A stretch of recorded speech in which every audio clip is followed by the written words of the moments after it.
Prerequisites and requirements allow an instructor to lock specific modules until students have completed the designated requirements.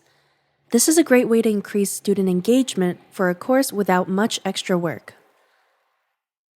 First, let's set up a prerequisite to lock a module. Using the 3 vertical dots on the right of a module, select Edit. Next, click Add a Prerequisite. Choose an earlier module to be a prerequisite for this module. Now that we have a prerequisite set up, we will need to change the requirement settings for the module that is acting as the prerequisite. The requirements for a module specify when a module is marked as complete. Once the requirements for a module are completed, the student will gain access to the module it was a prerequisite for. You will set up requirements from the same place that you set up prerequisites. Click the 3 vertical dots next to the right of a module, then select Edit.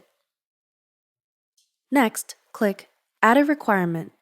Let's focus on the 2 drop-down menus at the bottom of the window. These allow you to set completion requirements for any activity within a module. Create a requirement for every activity you want the student to complete.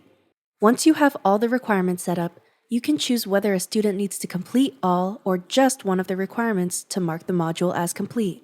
Additionally, if you'd like to have students complete requirements in order from top to bottom, check the Students must move through requirements in sequential order box. Requirements can also be a useful organizational tool for students. By adding requirements to modules without setting up prerequisites elsewhere, your students can use the requirements to track their progress through a module. In order to set this up, make sure to set individual requirements to mark as done instead.